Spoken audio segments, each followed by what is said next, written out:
no puedo Oráculo responder no esas está. cosas. Pero bueno, entre otras cosas de las que vamos a estar hablando, tiene que ver con eso, tiene que ver con muchas de las cosas que están pasando. Yo no sabía, por ejemplo, eso de la duración. Sí lo asumía, Claro. de que el efecto protección del repelente tiene una duración limitada, pero no sabía que duraba 2 horas, 3 horas. Ujú. Sí lo asociaba al protector, que incluso Claro. te recomiendan la posibilidad de hacerlo antes, media hora antes de meterte al agua, y después incluso en este sentido. Así que bueno, ahora lo vamos a seguir hablando, porque ahora tenemos un temita bastante interesante para charlar con ustedes. 10 de la mañana, 33 minutos en Argentina.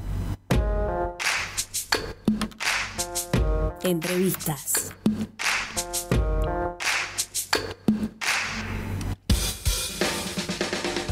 Bien, continuamos en este caso con la propuesta, y a raíz de una noticia con la que nos encontramos, en este sentido, que tiene que ver con una nena, una menor, que intentó robar útiles en este sentido, y cuando fue detenida, de alguna forma,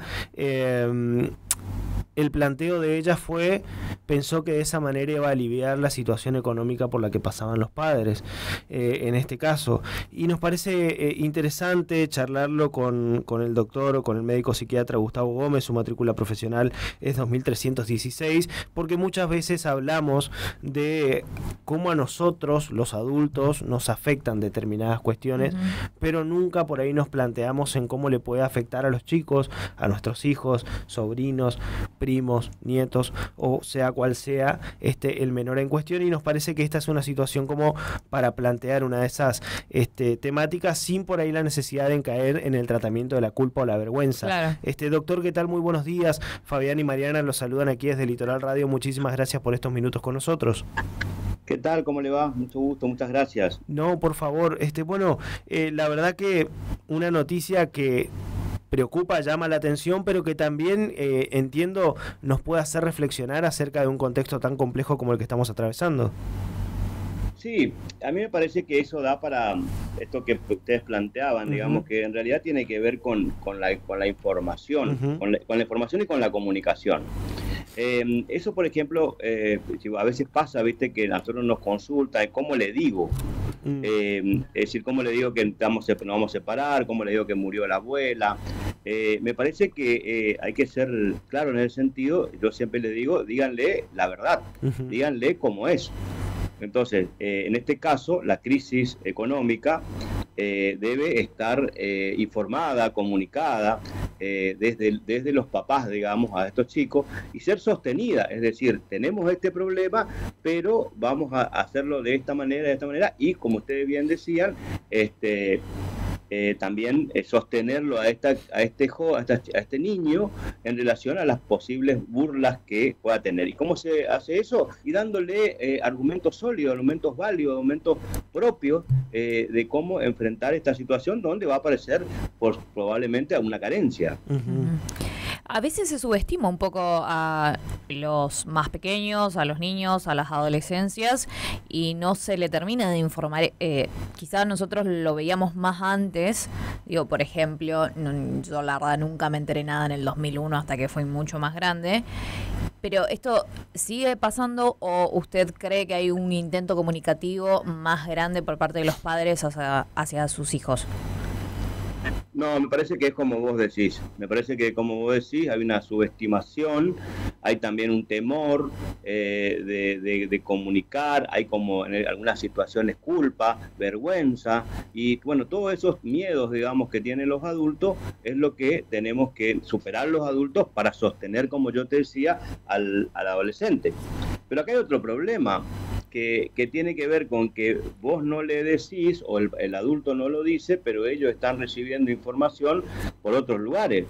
Y esa información puede ser tendenciosa, puede ser no tan veraz, entonces es importante que uno pueda darles en todos los sentidos, esto también para todas las cosas, ¿no? Para la parte, qué sé yo, pues, sexual, moral, ética, cualquier tipo de conducta. Entonces es muy importante esto porque es como que estamos perdiendo un espacio, el adulto, digamos, está perdiendo un espacio y por el contrario, los chicos están recibiendo una información muchas veces errónea.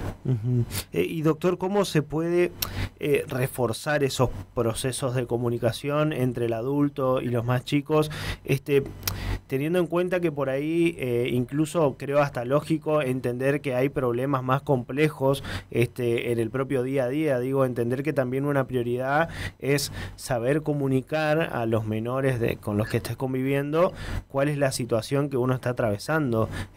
¿Cómo se puede hacer para por ahí achicar esa brecha? Bueno, eso es bastante complejo, digamos, y bastante particular, porque también depende seguramente de las expectativas que uno pudo. A veces los adultos no manejan bien la situación y dan informaciones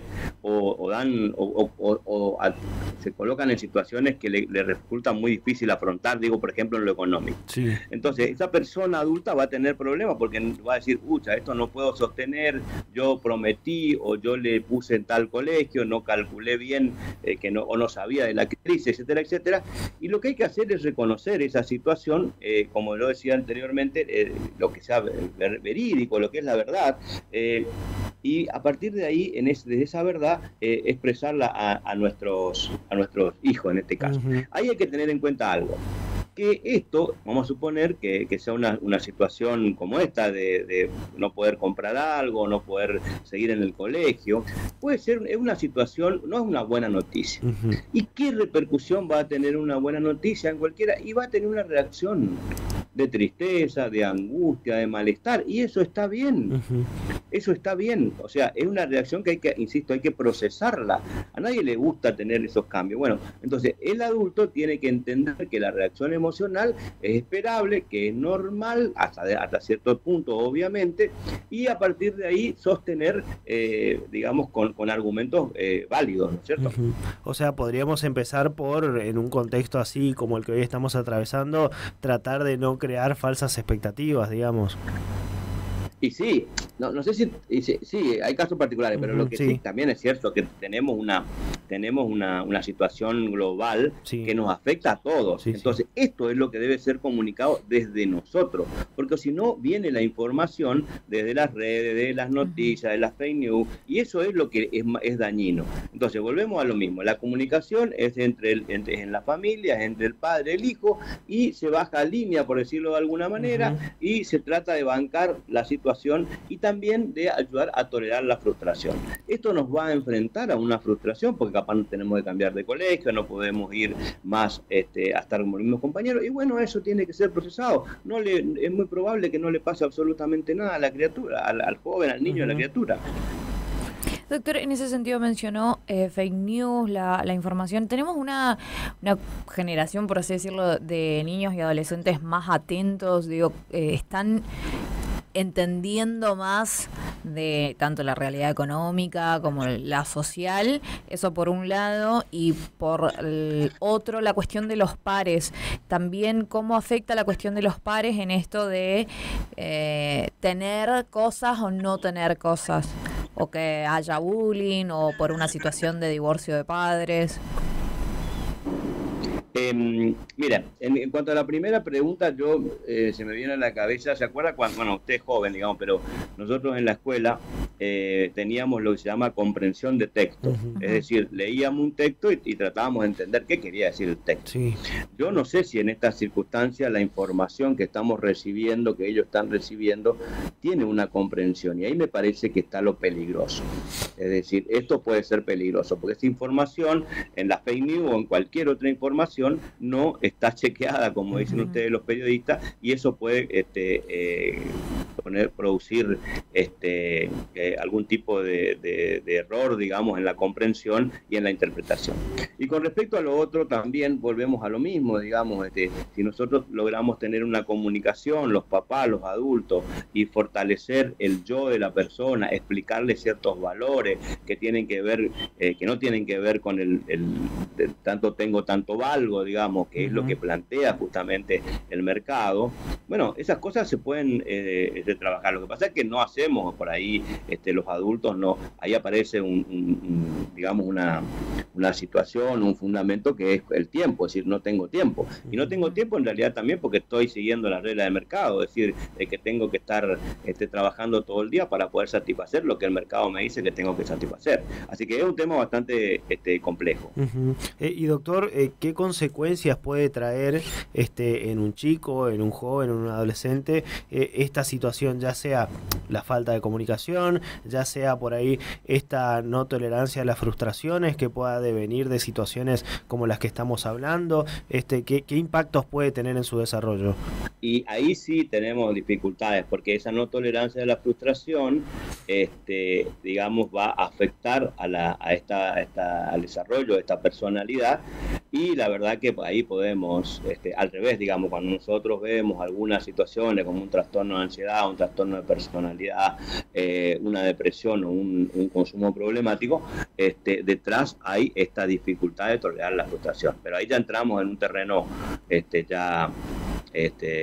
digamos, específico, ya entramos en una consulta, digamos, profesional, y ya por ahí podemos arribar a un diagnóstico, digamos. La idea es que tratar de prevenir todas estas situaciones con esto que ustedes plantean, decirle a la audiencia esto de que no tienen, lo que nos pasa, digamos, si murió alguien, si me llaman del trabajo, si nos separamos, bueno, hay que comunicarlo, no se puede ocultar, y como decíamos, los jóvenes son jóvenes, chicos, pero no son tontos, digamos. Entonces, es bueno, como se dice vulgarmente, dice, te lo digo yo para que no te lo diga otro. Bueno, eso es lo que tenemos que hacer los padres, decirle nosotros a nuestros hijos lo que ocurre. Y al revés también, a veces también cuando vemos algunas cuestiones, decir de dónde lo sacó, y nosotros darle la opinión que nosotros creemos que tiene que ser.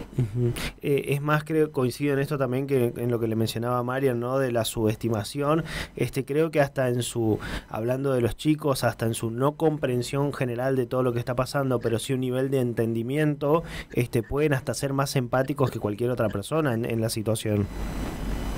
Sí, por eso digo, en ese caso, ellos tienen mucha información, sería bueno que nosotros podamos guiarla en relación a la comprensión de esa información, porque si no ellos van a tener un planteo que le está dictando, insisto, la red, el fake news, o le está dictando también la cultura. Eso es muy interesante, digamos, en relación al consumo, por ejemplo, porque nosotros vemos que el consumo está muy relacionado a lo que le está mandando los usos y costumbres de la gente. Entonces ahí nosotros donde tenemos que actuar, en nuestro caso, digamos, con nuestros hijos, para dar la batalla, digamos, cultural, y contraponer, digamos, a esa propuesta, porque esa propuesta es una propuesta de cualquiera, digamos, o de todos, que no de ninguna. Entonces, pero resulta que termina afectado a mi hijo con esa conducta, que después terminamos, por ejemplo, en un consumo, y ahí están los consumos hoy estamos muy ocupados, digamos, en lo que son los consumos de las adicciones conductuales, que tienen que ver justamente con las redes, con los juegos en línea, con las apuestas en línea, con ese tipo de conducta que realmente está afectando a una población infantil. Infantil, ni siquiera ya adolescencial. Con respecto a esto, ¿no?, de los consumos, y una opinión personal que creo que tiene que ver con toda la aceleración que nos trae esta vida 2.0, vemos padres que ya, por esto que usted menciona de la falta de tiempo, le entregan un celular a un bebé, a una persona de 2 años, digamos. ¿Cómo de alguna manera podemos gestionar o hacer que ambas realidades convivan? ¿Cómo podemos entender que no tenemos tiempo? Y bueno, el celular lamentablemente es una opción para ese padre o esa madre que no tiene tiempo porque tiene que trabajar para alimentar a sus hijos, y que a la vez sea seguro de alguna manera esa herramienta.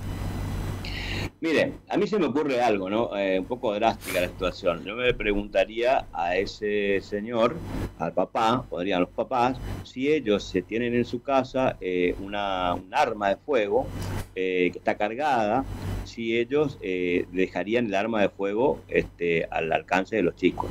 Si tuvieran un balcón, si dejarían el balcón abierto para que los chicos pudieran estar y pudieran caerse, o la puerta abierta para que entrara cualquiera. La respuesta obvia sería que no. Bueno, eso es el celular. Eso es el celular. O sea, no hay ningún tipo de posibilidades de que veamos algo bueno en el celular en tan corta edad. Estamos hablando de, con suerte o siendo benévolo, a los 12 años aproximadamente se podría tener un celular, y como bien decías vos, estamos teniendo bebés con celular. Así que eso grafica la situación en la que estamos, y también esto que yo te digo de lo grave, porque nosotros después tenemos que estar atendiendo esas situaciones que son importantes y son graves. Entonces, 12 años más o menos podría llegar a ser la edad donde se le entrega un primer celular, pero mejor si un poquito más grande. Fíjate, te digo una cosa. Hay una definición que dice que todo consumo de una sustancia, como el alcohol o cualquier otra sustancia no indicada por un médico, es problemático si ocurre antes de los 18 años. Y acá estamos en lo mismo. Claro. ¿Y qué pasa? Digo, ese es el concepto científico, ¿no es cierto? ¿Y qué pasa? Sabemos que se toma alcohol a los 10. Claro. Acá estamos lo mismo. Decimos que tenemos que ser a los 12 años, él sería más o menos no tan nocivo, digamos, y tenemos en bebé. O sea, esta es una situación gravísima. Gravísima, y lamentablemente no estamos teniendo mecanismos de prevención. ¿Y qué va a pasar? Vamos a tener nosotros, los psiquiatras, los psicólogos, vamos a tener digamos, mucha demanda, y eso no es lo adecuado, digamos. Tenemos que trabajar muchísimo. Por eso me parece interesante un rol fundamental los medios de comunicación, porque estas son situaciones importantes y graves. Pensaba, doctor, que incluso así uno le dé el dispositivo a los 12, 13 años, eso no le exime al padre del control de la utilización de ese dispositivo. Totalmente. Por parte del menor. Totalmente. Aparte, otra cosa, ¿no? Por ahí hay argumentos, digamos que no, pero lo que pasa es que yo tengo que, por seguridad, tengo que saber dónde claro, está. Sí. Yo creo que se pueden armar algunas estrategias que se puedan suplir, digamos, esas cosas, que uno pueda asegurarse.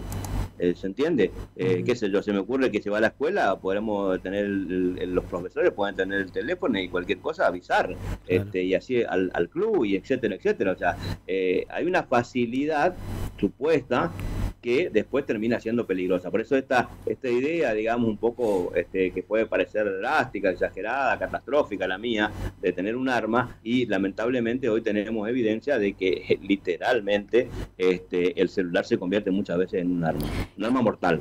De alguna manera también es como una cuestión de espejo y repetición para los adolescentes y los niños, considerando que tenemos adultos que no pueden despegarse del celular. De hecho, nosotros acá muchas veces lo hablamos, y ambos tratamos de hacer ejercicios para dejar el celular. Tal cual, eso realmente, por eso ahí estamos en lo grave de la situación, porque esto sería lo mismo que nos pasa a nosotros por ahí, que una persona venga con un chico adolescente y tenga un consumo, y el papá tenga una conducta de consumo. Claro. Entonces es una situación difícil, ¿no es cierto? Entonces esto que usted dice es cierto, lamentablemente eso también pasa en los adultos. Estamos hablando, obviamente, estamos tratando de darle, yo por lo menos trato de darle prioridad a esta situación que ocurre con los niños y adolescentes, pero esto es algo que, como usted bien señala, también afecta a los adultos. Nosotros también tenemos consultas hoy por hoy de adicciones a la pantalla de adultos, y bueno, con consecuencias. Hay una película que se llama Loco por el fútbol, no sé si la vieron, es de Suar. La verdad que la vi el otro día sin querer, porque hice zapping, pero tenía otra alternativa, no sé cómo fue, y la verdad que la película no me parece muy buena, digamos, pero la temática me pareció genial. Me pareció genial, como les recomiendo que lo miren como temática, no como película, digamos. Me pareció genial. Bien, recomendación tomada entonces. Claramente. Y sí, en esto que charlamos de cómo los niños se reflejan en espejo a las conductas de los adultos, es como yo, padre o madre, puedo decirle a mi hijo que no use todo el tiempo el celular si yo uso todo el tiempo el celular. Claro, pero igualmente también ahí, igualmente uno por ahí puede argumentar o puede ver, digamos, esto porque lo que ahí lo que sí tenemos que hacer es que se salve a alguien, digamos, y el que se tiene que salvar es el chico. Claro. ¿Estamos? Sí. Entonces, eso también es importante decirlo. Es decir, nosotros tenemos que evitar, es decir, por ahí uno tiene como más, digamos, tiene más necesidad de usar un celular. Bueno, usemos en la forma necesaria. Pero lo que quiero decir con esto es que los chicos no deben usar celular hasta los 12 años como mínimo. Perfecto, excelente recomendación. De hecho, yo estoy muy de acuerdo y me impacta ver cómo bebés de 2 años saben scrollear una pantalla. Sí, pero eso es nocivo, muy nocivo para el sistema nervioso de esta criatura.